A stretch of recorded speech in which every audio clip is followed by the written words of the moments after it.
Welcome to the Consummate Athlete podcast, where we explore what it means to be a well-rounded, happy, goal-crushing athlete. Every week, myself, sports journalist Molly Herford, and cycling coach and kinesiologist Peter Glassford interview experts and chat through all of your training questions. We're excited to have you along for the ride. Hello. Welcome back to the Consummate Athlete podcast. Peter, how's it going? It's going well. I'm excited for today's episode because maybe we'll find out what I'm doing in the coming year. There is definitely that. I feel like we've both been feeling a bit of stress as we got ready for this goal setting episode because, unlike in years past, we're both kind of in this new phase of goal setting. I guess we'll get into later in the episode, a lot of goals or a lot of the big scary goals are, a few years out. And we've kind of had those landmark things happen in the past year. And now it's sort of time to figure out what's next, which is always a really hard point to be at. But otherwise, we're, gearing up for the holidays, all of the prep for that, both on the work and family side. I think, everyone is feeling a little bit of extra stress this time of year. And of course, we have a ton of gift guides. So if you are stressed about what to get the athlete in your life, or you're stressed about what to ask for yourself, definitely head over to consummateathlete.com and just check out all of those. They're just over in the blog in the gear section. Mm-hmm. And just coming out this Wednesday, so I guess around the time this podcast comes out, we'll have our gift certificates for things like 3-month plans, bike skill sessions if you're local to us, and for phone consults as well. So sometimes might be a good goal if we work with an athlete, or you want to give the gift of coaching or consultation, I guess, to an athlete you love. Yeah.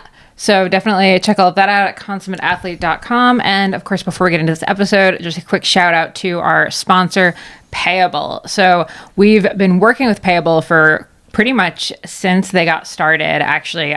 So this app or this widget for the Google Workspace, basically a way to get paid within Google Forms, was started by a good friend of ours, also a mountain biker himself. And because of that, a lot of the Google Form templates for taking payments and everything are actually very sporty. Mm-hmm. That's right. There's ones for weekly races or for camps. Jersey certainly orders. Doesn't have to be connected to anything related to biking, but anything you use a form for that you might collect the information and whatnot through the form. What's your name? What league are you in? Or different things like that. And then collect the payment. And that's the disconnect often is people will send an e-transfer if you're in Canada, or bring cash day of, or mail a check or something like that. Here, it's all done and in one place. And the nice thing is you could do it just the one time for that camp, or you could have it ongoing as well. Yeah, so we've used it for jersey orders for Consummate Athlete. I actually use it for in-person book sales for Strong Girl Publishing. Our local mountain bike club uses it for registration. We know so many teachers who use it for everything from parking passes for seniors to pizza days for their students every Friday. Mm-hmm. So, a lot of churches and different groups like that, where they're maybe collecting money it could be for a trip or for a fundraiser. All sorts of different applications. Yeah. And for athletes who are just trying to figure out sponsorship, and, collecting money is often one of the more awkward parts of sponsorship. So I would say this is actually a really easy way to, get sponsors to pay you, whether it's, $100 or $1,000. Also great for selling your Girl Scout cookies or Girl Guide cookies if you're up in Canada. Mm-hmm. So you can check that out over at payableapps.com. Or we have had a few listeners reach out to say that they wanted to use it and they're checking it out. So that's great. And my offer of, if you do need help, I'm willing to help too. Certainly the help desk and all the help articles are very, very good. But we know we wrote some of them. But if you want me to have a look, you can reach out to us as well, and I'll help you out, take a look, and help you get it figured out. Awesome. So link to that in the show notes. All right. So kind of coming back to our goal setting. We often talk about, before you can think about goal setting for the year coming up, you really have to look back on the past year, whether or not it is that year that you had a big goal or missed a big goal. There is some required reflections. So I thought we'd kind of start with just a quick version of our own reflections. So Peter, how do you feel about your goals from 2024 and where you're ending the year? I think mostly good. I don't know. I trained. I felt like this year my energy was better, right? Because we can sometimes look at the outcome goals, the race goals. So, I won nationals. That was great. I competed in the gravel series pretty well. I got fourth every single race, which I don't know if we've mentioned here, but I've decided that that's the master's version of winning. Is if you can be just off of the podium, you get to go home earlier. Now, it is good sportsmanship to stay, and we did stay in a few cases. But it does let you get back if you need to get back. But you still, we're in the group and had a good race. So that went really well and was fun racing gravel a bit more competitively, but locally this year. So probably I'll build on that this coming year with gravel a little bit. I'm not sure what that exactly means, whether it's just that series or if we'll try something more abroad or exotic or extreme. But I do like those ones. What else? What else did I do? I guess Nationals was a good trip more for friends. We got to Leadville and we did a lot of running there, which I enjoyed. Well, I was going to say, I think the only thing you really missed out on was sort of my fault, I guess. Well, fault is pushing it, and I'll get into mine in a second. But like, you were supposed to pace me for the back half of the Leadville 100. You were so prepared for it. You were really about as ready as a person could be to do a really, really good job of pacing me, and you obviously did not get to do that. So I think you had it's easy to say that because I didn't have to DNF my thing. But yeah, it was good. It was fun to get ready for it, and that was a disappointing in some ways, but it was fine. And then, I don't know. It was good. The thing that's tough for me, and some listeners who work in the industry this will resonate if you're a bike store owner or you also coach cycling or, you write like Molly does in the industry. You do have to be careful, which I don't know how I've gotten this far in racing and in my coaching career, but it's just your whole day is bikes. You're into bikes. So even my spouse is into bikes a little bit. You're pretty good at not wanting to talk about bikes.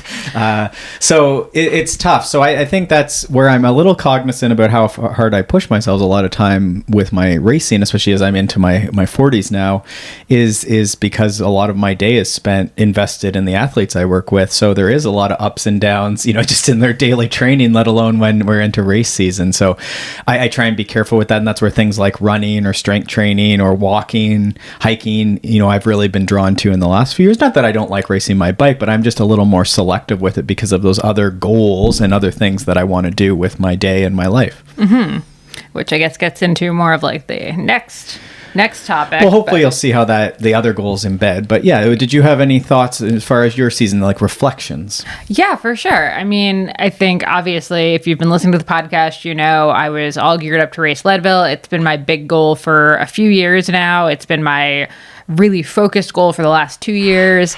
I unfortunately sprained my ankle at mile 38, kept going, but inevitably my foot was 2 times the size, couldn't finish, really not the way you want to have that race go, but such is life. I would say I handled it reasonably well from a mental perspective or from a not being super upset perspective. Even then, and I think even now, like looking back, I have way better, I guess I have some distance from it, and I can still look back and say, I didn't get that goal. My goal was to podium at Leadville. Obviously, I didn't even finish the race. But I don't really feel as though I failed in my goal. Like when I hit the deck, I was exactly where I wanted to be. I had all the feelings I wanted to feel. And this is racing. This is what happens. And I think the big question that a lot of people had was are you going to try to go back? And I think the big reflection I have from this year is that a goal is a goal for the time. The goals are time bound. That's the point of SMART goals. That's the point of our whole goal setting framework, is that, your goal is my goal is to do Leadville 2024 and podium. My goal was not to do Leadville as many times as it takes to podium. So yes, I could set a new goal of Leadville 2025 podium, but it's a new goal, I guess, is where I'm kind of going with this. It's not just an extension, because I think this is a trap we all get kind of caught in of oh, you didn't quite make the thing. Let's just set that for next year. This is the same with PR for your marathon, or like BQing the marathon, or, whatever. What did you call that? A Boston qualifier, BQ. Oh, okay. This is lingo. Okay. Lingo, yeah. You know what I mean, though? Like, it's very easy to just keep hitting your head against the same wall. And in some cases, you do want to go back. You do feel like you left something, at that race that you want to go back for. I would say I just don't feel like that with Sure. Leadville. Like, I feel pretty good about where I left it, and maybe eventually I'll go back. But to me, what I needed to do to get there is not something I want to do again. Sure. Okay. So that's, the important thing is, you can dwell on the race, but I almost try and pull people back to the preparation. What did you enjoy? What was aligned? What was easy?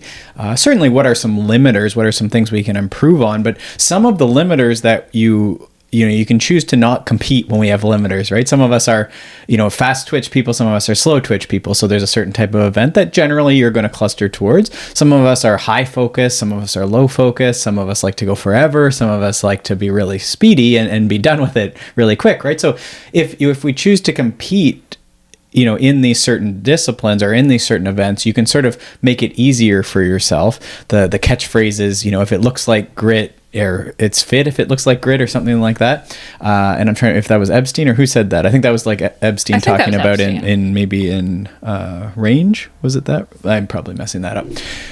But the idea then is that, it appears like someone's has the grit, they're mentally tough, but sometimes it's just they found the fit for their event. And that's really what this post-season reflection, what we're trying to do is just edge you towards things that are a little more natural and easy. And not that training is ever easy or natural, but certainly sometimes you do want to go out to do the thing. And that's what when we ask can you prepare for the goal that you've set, and do you want to?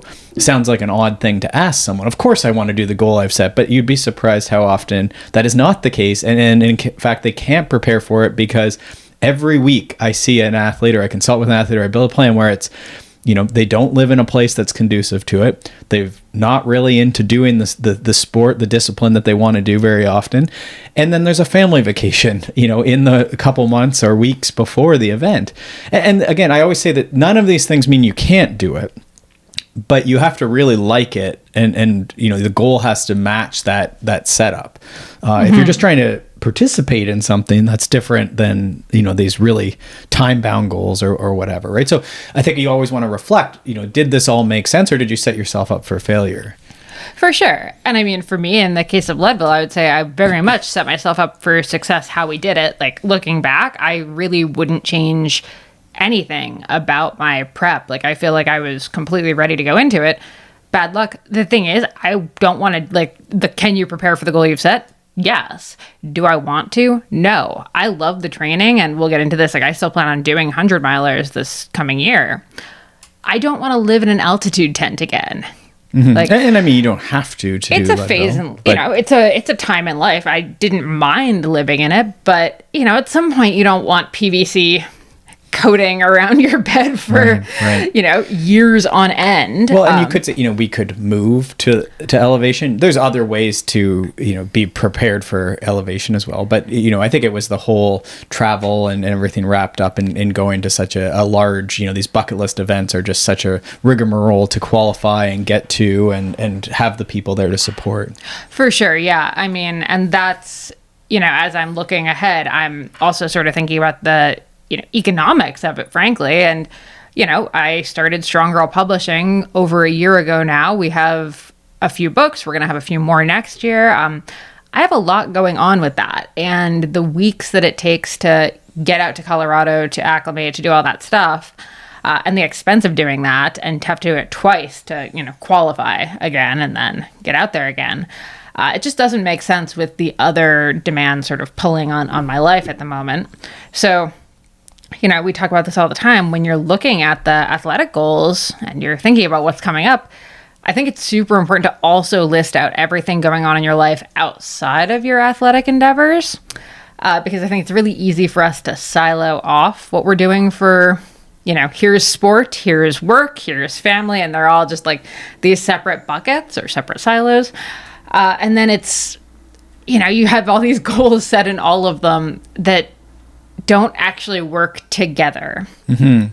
this is that whole like huge work project that's due the week before Leadville, and the family vacation that's also happening the same week, and this, that, and the other thing. And or it's transition. This is the year you're retiring. This is the empty nest year. This is the kids coming home because they're not empty nesting anymore year. This is health things that you or family are dealing with, parents, spouses, whatever. There's these phases of life, and I will tell you from watching athletes and seeing my own life, but I get to see hundreds of athletes over the years go through these phases of life. They'll come and go with coaching. They'll stay through the whole thing, but there will be certainly ebbs and flows through these different transition points. And yes, some of it is very, very bad and horrible and hard to go through and uncomfortable. But the light at the end of the tunnel is, in many cases, these people come back and do sport, do cycling, do life, they continue, which is fantastic. And so I think that's what we're trying to not set ourselves up for, is like extra frustration where it's, I took the Leadville coin, chip, whatever it is to qualify, and also I have to deal with all this other stuff, versus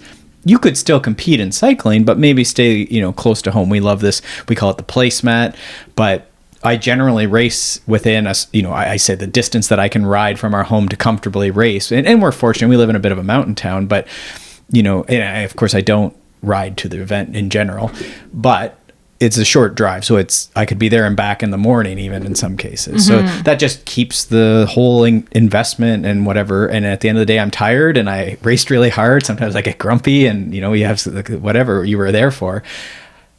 But it's being cognizant of what's going on in life.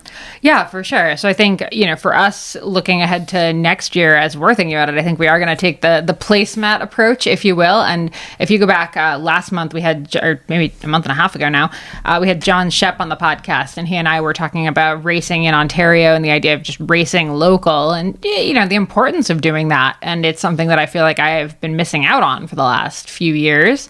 Partially because I actually find racing local can sometimes be very stressful for me, because it means I'm racing people I know often. And I feel like there's actually like a weird pressure that comes with that. People know who you are. I think that's maybe something to move through. It is.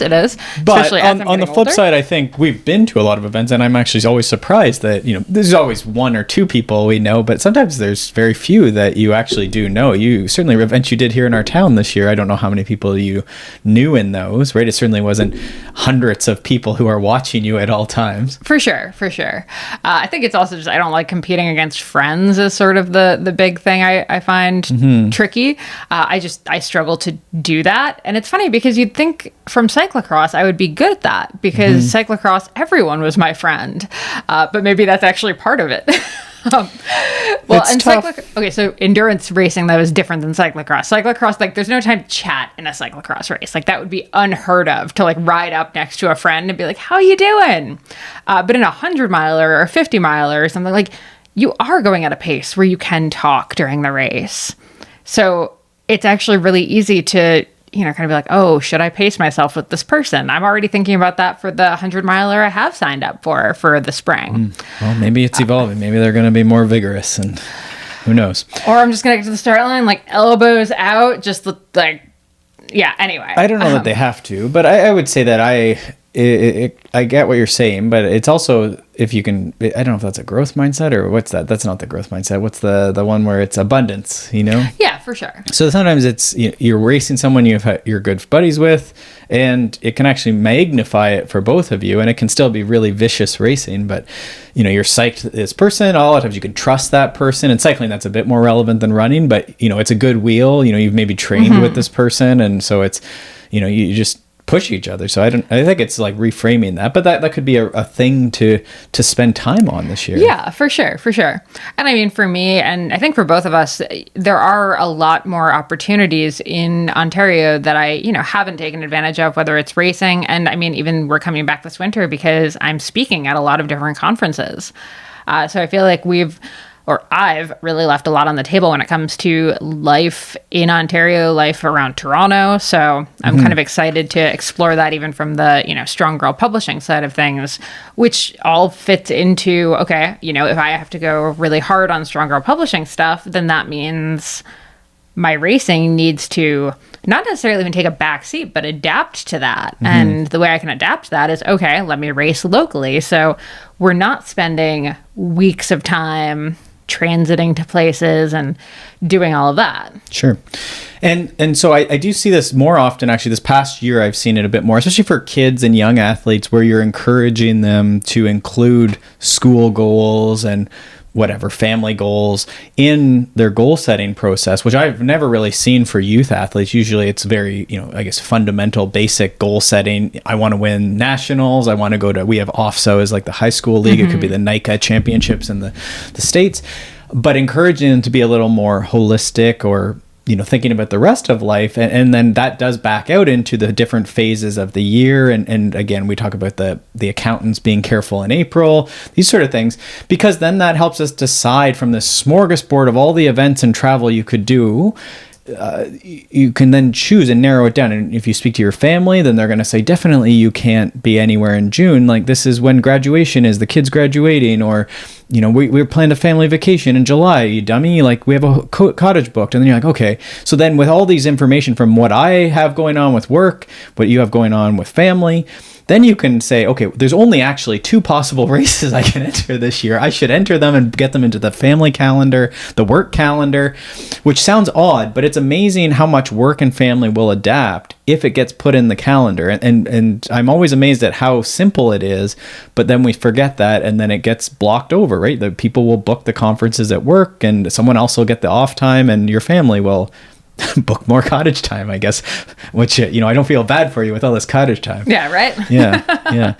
So I think that's what, and I just wrote an article. I don't know if it's going to come out, and probably Matt Pyro, the editor at Canadian Cycling Magazine, is mad because he wanted a very prescriptive, tell us what to do to get ready for mountain biking and to get ready for a spring classic. And I went into this very esoteric that you need to pick a goal you can actually do and then tell your family about it. And that's really the hack to being a master's athlete, is picking a goal you can actually prepare for and focusing just on that one, because we don't have a lot of time. And that a lot of us screw ourselves up in the planning, or by just doing too much and spreading ourselves too thin, versus focusing on a specific discipline, at least, if not a specific race, that then we can just be really prepared for. Not at necessarily the exclusion of other disciplines, other races, just that's the one. That's the peak, if you will, that we're going to go towards. And so that's what the article was about. You don't necessarily have to do that, but that's what the article was about. Yeah. Now, where are you? Okay, so you have the one thing. What are your thoughts with the, kind of a couple races in a season, or having kind of that broader calendar? Because a lot of people now have those. I mean, that's sort of my thinking for this season for myself. I know that's obviously, when you talked about what you did this past season, it was more of, you did the gravel series, you did nationals. And I think there is something to be said for not putting all of your eggs in one basket. And I'd say that's something I was reminded of this summer for sure. Well, I had some good race results before Leadville, so at least I felt okay about that. I could look back and not feel like, oh God, I didn't do anything which is important, getting ready for that. Yeah, I think that makes sense, because then you do learn. I mean, I do think that you need those practice races. Like, you ran 80 miles in a race with people around is a good preparation for Leadville. Yeah. So I would say my A races, this is a series, was the gravel racing. There was three of them. I think 3. I maybe did a 4th, but there was 3 in the series. And the first 2 were the main ones I was focused on, because the other one, unfortunately, our family had planned this large Leadville, which I'm going to call a vacation, but for you was your A race. That came, we rolled back in week of, and I still was 4th and still had a pretty good race, but I have not been so debilitated after a race. Yeah, between you collapsing at the finish line and me in a boot, we were not the most put together people at that race. So it worked out, but my focus for the year was those first 2, and I prepared specifically. I rode that bike way more, didn't mountain bike very much this year, especially because I was also trying to sprinkle running in to be ready for your thing through June and July. But those first 2 races happened in May and June, and then I had to start sprinkling the running in with a little bit of mountain bike prep to get ready for nationals. But nationals, we were running, I actually did a double on the day of nationals because it was such a long day, which isn't a brag. It's just how much was going on and what the focus was. So getting ready for your run was so I wouldn't be injured, so that I could then do that 3rd gravel race, was the complex periodization that was in there. But the only thing I cared about were those first 2 gravel races. so that was where all my training was focused. Not that I didn't mountain bike, not that I didn't do a bit of running or strength training, but that was the primary stuff. Most of the intervals were on that bike, setting up that bike, getting those tires on that bike. Any of the like key visualization was getting ready for that, thinking through tactics, that sort of stuff. So that's for me. And so certainly you could have a season, we have our provincial series, or some people do the Canada Cup series or the US Cup series or whatever the thing is. That I think New York, New Jersey has a great XC series that a few folks we work with do. I think that's definitely possible, but that would be the focus. And then you do, again, as I did, run into problems where some of that series might get sidetracked because it's so long through the year. Mm-hmm. Yeah. Yeah. Okay. I like that. Just wanted to kind of break that down to say, like, you don't have to just sign up for one race. We are not advocating for that necessarily. No, I would say it's as an adult, it's picking the ones that you really care about. So nationals, I was not my best. It was not super focused. It's we've talked about in the past that if your goal, I do pretty well at those races, but I've been doing a 90-minute, this one was only 70 minutes or something because it's a master's race, but I've been doing fast mountain bike races on a closed course for over 20 years, right? So the goal is not ambitious, right? It's not a new frontier for me. I could go right now and do pretty well. So that's where a lot of times we're looking at, how ambitious is the goal and how much time do you have for, if someone's looking at coaching, like what level of coaching should I get is a common question. And if your schedule is super standard, you've done the goal a ton of times and your schedule, is like, you have time, it's not going to be like some weird, we're doing minimum effective dose to try and squeeze this in, then it's not that complex. You already know how to do it. But if you have to learn how to do it, like the year we did Ironman, I had to learn to swim. I had no idea what I was doing, right? So I had to go get coaching and go to the pool and all this other stuff. And then still it was terrifying. So I think that's where when we think through goals, like how ambitious is this thing? So doing things you've done many, many times in the past is okay, right? If you enjoy it, just keep doing it. And that can fit in a busy year otherwise as far as life. Mm-hmm. For sure. Yeah.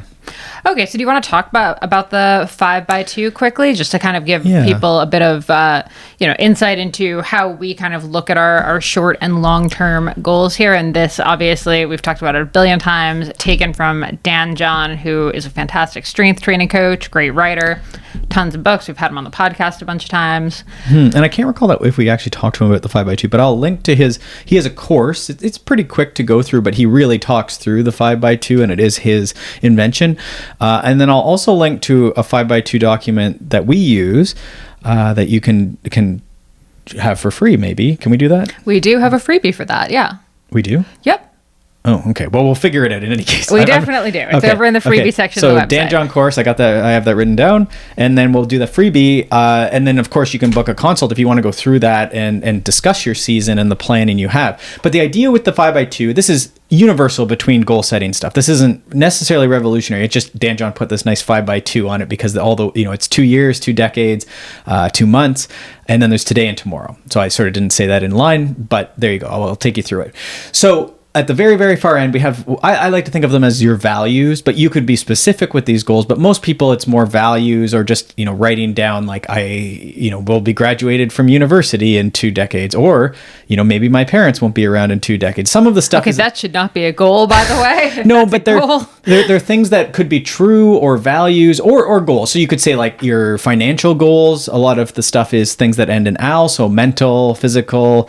You want to have teeth I do. That was one of my goals. Mental, financial. Do you want to be married? And then you pointed out that I should say married to you to make this goal more specific for in 2 decades. So they're way far off, and you can solve the one that's far off because a lot of people find that really uncomfortable and they'll shut down. And all I'm saying is it could be values. It could be, there's a list of the values that'll be in this document. You can look up like 52 values. Josie Perry, who's been on the podcast, has great values. So it's just like, are the goals that I'm setting in the next 2 years and today and tomorrow and the next 2 months, are they aligned with my values? Are they aligned with who I want to be in 2 decades? Because we're stepping that direction. So if you think about this as a line, that's out on the far, far end of that line. It's pretty fuzzy, but it's, I want to be a good friend. I want to be a community is like a thing, or independence, or these are values that you'll see. What's another couple values that we could give folks? Oh God! Don't put me on the spot. Okay. I mean, we always freedom. I was going to say freedom. We always like autonomy, which I find is more accurate than freedom. The 3 examples we said are all basically the same one. Yeah. I mean, look, I think you should probably really focus on the staying married to your wife for the next 2 decades. So this gets into some of the, the popular longevity Peter Attia stuff. So it's like, you want to have a VO2 max that's allowing you to walk around. So then you need to have a pretty good VO2 max now, because we know that things will fade over time. This can go for muscle mass. So some of the goals we might set athletically could be related to function or longevity down the road. You can solve this however you want, but there's sort of this fuzzy thing on the end of the line. Then if we come down the line, closer to us, there's 2 years. And this for cyclists is often like a seasonal goal, a 1 year. So I'd say 1 to 2 years. These are our seasonal goals. For you, Leadville was a 2-year goal. We went in the June of the year prior to the Leadville Marathon, and you qualified, you deferred it. And then the following August, so a year and a couple months, we then went to Leadville. So that was a 2 years goal. It took 2 years to get there. And the beautiful thing about setting 2 years goals is that it gives you time, and it lets you do these other events along the way that should be otherwise fun, but also help you get better at the thing. We can rush. We could have gone to Leadville that year if we wanted. I'm sure we could have figured it out. But why rush?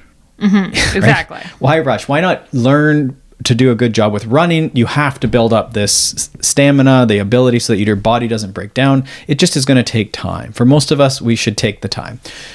And again, it does give you other goals. Now, let me finish this line out here. So then stepping back, you can do 2 weeks or 2 months, but let's just call it 2 months. So in the next 2 months, what are things that are going to move us towards those 2-year goals, perhaps align with the values and the long-term thing, but most importantly, step us towards that. So if you're doing Leadville, it might be a certain volume this month. It might be registering for Leadville. It might be what other stuff would go in there. Doing your strength training twice a week.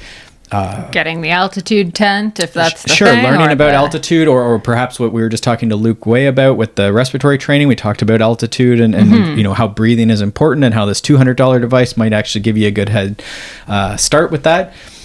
So all these things, it might be looking into them. It might be, what I like about these and how I do my 2-week one version, but you could do this with 2 months. It's just your calendar really is, when are you going to do these items? So programming them into your week or your month.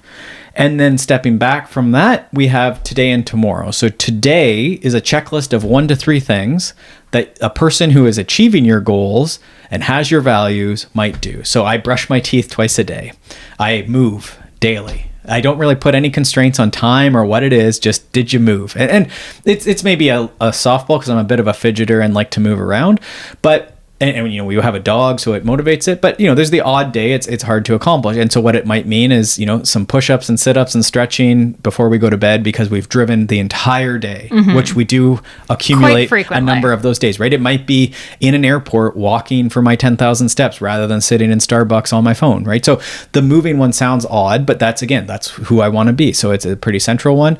And then I have a couple other ones that are just sort of related to values. And then tomorrow is just, probably you already do this. It's just the checklist of things you have to get done tomorrow, right? So it's sort of moving you towards those 2 weeks, 2 months goals. And that's the idea. So again, it gets broken down in the form that we'll provide and or the Dan John course. But that's the idea. And so every goal setting thing is going to have, your weekly goals, your yearly goals, that sort of thing, right? Maybe if you're an Olympic athlete, you think in terms of 4 years. So very flexible to that, but it's short-term goals, long-term goals. That's really the line we're drawing here. Yeah, that's what I was going to say is, I had the question of like, okay, you're in the middle of a 2-year goal. Like, how do you contend with that? And I think part of it is that, like, we're not necessarily talking about, like, it doesn't have to be exactly 2 years. It doesn't, but so this isn't like a January 1st and then never look at this document again. For sure. So there should be, I would say, at least annually with this 2 years concept, but I would say this is like a quarterly or so goal where you're actually refreshing and saying, and you and I disagree a bit on this, and that's maybe why we're sitting here wondering what you're going to do post Leadville, but it's sort of this, after Leadville, what are you going to do? What is Leadville stepping you towards? It could just be that you're a great 100-miler racer. Like the training that took you to Leadville and the experience thereof has built out that experience. Whether Leadville went great or otherwise, what a great experience. And now other 100-milers don't seem nearly as complicated, right? Like what a complicated thing to go to, and the altitude made it really hard. And now it's like, well, now you can deal with lowlander 100-milers, I guess. So it's saying, maybe in the future you do the Triple Crown or something like that, right? And it's really just looking into those next 2 years for like, what do you want to get? And again, you might have question marks around the athletic physical, but there might be things on the mental or psychological. There might be things at the career. What's occupational is, we need to end all these words in al, right? So all these other things that might take up some of the time post Leadville, which I think is what you were suggesting, is that more of your 2 year stuff is actually around occupational, you know, yeah. Yeah, for sure. And I think what you're talking about with my pushback on it is I've written many articles and we've done a couple podcasts where I've talked about my real distaste for when you're in kind of the home stretch of your current goal, setting your next goal. And it's not that I don't think you can do that. I'm fine with it, but I do think it's very tempting to then almost leapfrog the actual like current goal and start thinking towards the next one, which I think is just, it's a fear-based thing, right? Like, I'm nervous Leadville is not going to go my way, so I'm already thinking about what I'm going to do in 2025. This I think is why the year before, Harricana didn't actually go very well for me. We had so much going on. There was just a lot of stuff kind of already in the mix. My brain was a million miles away from that race. And just everything kind of came together to be a crappy race for me. And I think it was because I had too much stuff going. So my thought with Leadville was I wanted to go in with nothing on my plate afterwards, like very minimal like life stuff, minimal work stuff, minimal like next race goal stuff. And I mean, frankly, it was kind of a question mark, right? Like if Leadville had gone really well, that would have probably changed whatever my next thing was. Yeah, could or be. At least could have. For sure. And so that's the idea, is that you're updating these goals. And again, some of them might be question marks as far as what you want to do next. And we'll talk a bit about that, what to do when you don't know, in a second. But then certainly those 2 months goals, that's always cycling. Because the thing is, the 2 months are rolling. And so you need to be thinking, okay, now it's going to be spring in a month. That's not really where we're at right now, but it could be spring in 2 months. And then your bike needs to be ready. And if your bike's not ready, then you're sitting here wasting training days. If you haven't booked your spring training camp and you want to do something like that, you should book it. These types of things where the list of things to do keeps rolling and becomes more appropriate. And what I really like about those, month focuses or whatever they are, is that indeed the weather, the timing will change. And so then it's okay, yeah, now I'm going to do this for this month and focus on this aspect, but I can't focus on this right now because the ground's covered in snow. So I'm going to do this instead, right? So something like strength training is much more attractive to most cyclists once we get into December. And then once we get into May, of course, no one wants to do it anymore. Yeah, for sure. And yeah, I think the 2 months is probably the most often dismissed of the 5x2, I'd say. Like, a lot of people are very good at the very long-term goals, or even the, we'll call them the New Year's resolution, like 1 to 2 year type things. And then there's a lot of people that are really good at the daily kind of like to-do list type stuff. But the 2 months are actually the trickiest, because that's really where big changes can happen. And it's also where stuff can really go sideways. Well, and what I see is athletes will, like you say, the to-do list almost gets assigned to you, right? Okay, Dad, I need you to take me to baseball or something, right? Or work says you're going to this meeting for the next 2 days. But probably a lot of that stuff is on a calendar that it's coming. So let's say you like always take Sunday off, and then Monday, Tuesday are train wrecks. You usually train on Monday, Tuesday, but you got its work conference, and it's like, well, you maybe could have trained on Sunday if you had planned the next couple weeks ahead. You would have saw that was coming, and your training could shift to match those days. So then you would have fewer days away from training, right? Which sounds, maybe that's nitpicky, but these are the things that add up. The more days you're not available for training, they've shown that this greatly increases injury risk. And if you're trying to predict success, they can predict it based on athlete availability, which is basically like days missed to training due to illness or whatever, right? Yeah, love it. So I think that's it, is like what's coming down the pipe is what we're trying to do. So we're trying to eliminate things that are going to derail your training by simply planning better, which is what I was talking about with the Canadian Cycling Magazine, is just try and pick a better path, right? When you can choose, there's all these roads in front of you, and you just keep taking the road that runs into a brick wall, right? This is what happens. We sign up for the race and then realize that we're an accountant in April, right? It sounds obvious. That's like the most obvious example, but we do this to ourselves on maybe smaller levels, less obvious levels frequently, because the work conference is there. The baseball finals are always in whatever month baseball finals are, I guess September or something. So just leave it, leave it leave it free. Don't enter the race. Find a different one. There's lots of them. Yeah I love it. Okay, and kind of basing this quickly on our article that we put out a few weeks ago, if you don't have a goal, what you should be doing while you're figuring it out. I enjoyed this article. I was trying to find some inspiration from it. Thanks, dear. I was like, okay, so I don't have a race. What should I do? Yeah. Well, point number one, and now we're kind of through a lot of the lottery seasons for a lot of these bigger races, but there are still registrations opening kind of pretty consistently at this time of year. I think Leadville hasn't revealed yet. Right. But Unbound has, and then Western States was this past week. What other ones are we waiting on? I don't know. I think those are two of the big ones there. New Year's is usually a big time to enter and some of that stuff. At any rate, if there's races that you're considering doing that sell out, that you have to register for a day of, Ironmans tend to be like this. There are quite a few bigger mountain bike races that are like this. Don't wait, especially for races that have deferral or cancellation, or what do you call it when you can pass the bib to someone else? Transfer, I guess. Transfer, yeah, sure. Bib transfer. Check that if you're, really concerned about a timing issue. But so personally, last month I signed up for the Sulphur Springs 100-miler. Not totally being committed to doing it. I'd say I'm pretty committed to it now. I feel like I'm kind of feeling back and ready for it now that I've done some long runs on my ankle and it seems pretty good to go. I think we're in good shape. But I signed up for it knowing that it had good bib transfer, and I was like, I know this race sells out, and I don't want to hamstring myself from not being able to do this race. Just because I wasn't totally sure.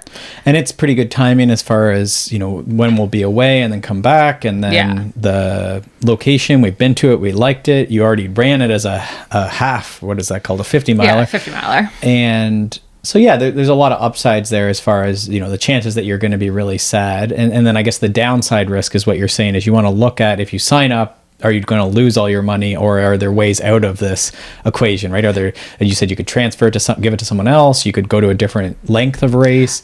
Maybe you could defer it. I don't know if that's true, but those sort of things. So I think I agree with that in principle, but I do have a little, if you're not super into some of these bucket list things, sometimes that's where I feel like maybe put that on a 2 years goal and try one locally if it's foreign to you. I wouldn't say that that's so foreign to you, but if it's someone who's thinking, maybe I'll sign up for Leadville and I've never done 100-miler or something, then maybe just try a couple ultras locally and keep your money and your time invested really low and the stakes really low, right? Some of these things are super high stress. I think there's maybe the two elements there. But I think for some of us who have been doing it for a long time, that's probably a good one is it's unlikely. You said this to me, it's unlikely that you're not going to race bikes. You've been racing bikes for a long time. Because I was like, I don't even think I'm going to get bikes this year. I'm not even going to own them. And then you said, that's a little dramatic. And I was like, yeah, fair enough. It's true. That's an actual conversation that did, in fact, happen. I know. It's hard to believe. But, okay, so first of all, don't, hamstring yourself from getting to do the race that you might want to do if it makes sense. Again, if you're not really sure about it, feel free to book a consult with Peter. He's really good at talking people through this, kind of looking at your calendar, thinking through everything. So definitely you can get to consummateathlete.com to find that. We'll include a link in the show notes as well. The other things are sort of hitting your basics for the winter here. And by this, I mean, have you been to the doctor lately? Have you been to the dentist? Have you, gone to a physio for that nagging back pain that's been bothering you all season? Any of those things could be related to being a little less motivated, right? Dental stuff is so tied to so many aspects of health, but let alone you just might not be eating as much. And so now you're down a few pegs, your energy's low, your performance might be low, and now you're not motivated to enter a race because you feel like your performance is low. So, and blood markers, obviously, if you're having back pain, that's obviously something. So some of that stuff might be to just spend time on that for a while and see if everything, if you feel better. Yeah. And I mean, if you're really feeling this year different than past years, if just things are feeling kind of funky and off, we're huge proponents of, getting into a therapist, whether that's a sports psych or a mental performance consultant. If you just can't kind of fathom the idea of actually going to straight up therapy. But, we've both done it to great effect, I think. Like sometimes it's just really nice to be able to talk to someone and talk through something that, maybe you didn't even realize you were working through. So I do think if you are really like feeling different than you have in past years about where you are and where you want to go, I think this is a really good especially thing to if do. there's the transition phases of life. This is a common one with athletes I work with. The retirement, the empty nesting, the returning from the empty nesting, leaving university, becoming an adult. There's all these things are relationship changes and so forth. These are things that I think as endurance athletes we tend to be like endurance copers, I guess. Like we just keep enduring, but we might be well spent to spend some time with therapy, as you say. For sure. And then the last thing is, again, we're just trying to not shoot ourselves in the foot. So this means, you weren't sure about racing your bike next year, but you're still riding your bike, you're still training, you're still putting in some base miles. You are not just stopping everything. And so if you are feeling just total ennui about the bike or run or whatever, walk, hike, ski, hit this is a great time to focus on strength. It's a great time to try other sports, the pool, the rock wall in the gym. Sure. All of those different things. But I think our big thing is just to keep moving, because very likely you're going to come back and want to get ready for your next goal. And it's sort of helpful if you haven't gone, months with zero fitness, zero base building. Sure. And so it would be, did you take a off week, or what we call a transition week, or 2 or 4? If you were injured or really burnt out, then it could be 4 of just off. Right? Yes. So my thing is assuming that you're appropriately rested and ready to roll. Before you jump back into doing your Sufferfest intervals on whatever platform you're doing your suffering on, that's you don't have to do that. That's something that smart trainers have tried to convince people that every day needs to be this hard thing. I don't do that really at all. So you should be doing this preparation phase, even before we get to the quote unquote base phases, where it's low key sport sampling or cross training, whatever you want to call it. Easing into strength training, easing into cross training, outside, lots of nature. Do that for another 4 to 8 weeks. And I would be surprised if you don't find motivation and just energy for some sort of sport if you're sampling, but probably your sport doesn't come back. But if you've just gone from racing to no break to Sufferfest intervals on a trainer, then you're just skipping, critical aspects of the year that, should be there for sure. For sure. And often when you haven't, when you're just doing that, when you are kind of into that Sufferfest mentality, it is hard to set new goals because, frankly, it's probably not that fun. You're probably just doing it because you feel like you have to. So it's hard to feel excited about the next thing because you're a little tired. Yeah. And if you don't, I always reference that no pain, no gain, the myth thereof, the TED Talk by Steven Seiler. Just a great episode about it doesn't need to be miserable very often at all. That's sort of the idea with exercise. And if you keep it like that, you can do it for many, many, many years. But very often I'll see the go-hards, right? It's just, they don't come back. Yeah, so I think this is a really great time to try to find some fun, and maybe that is, a new thing. So again, we'll include a link to that whole article with a few more ideas in the show notes, a bunch of stuff in these show notes. So definitely make sure you check it out, or just head over to consummateathlete.com. Remember, if you're confused about any of this, you want to talk through your goals, definitely book a call. It's a great way to kind of just really get everything out of your head and, get some feedback from a coach who can maybe give you some talking points for when you are presenting this to your family with this is why we need to go live in Colorado for 2 months or whatever. All right. With that said, definitely head over to consummateathlete.com, rate, review the podcast, etc. We appreciate it so much, and we will see you next week. Thanks so much for tuning in to the Consummate Athlete podcast. If you want to hear more training, racing, and endurance sport advice, make sure you subscribe to the podcast and leave us a rating and review. You can also subscribe to our newsletter at consummateathlete.com for a weekly dose of inspiration and advice straight to your inbox.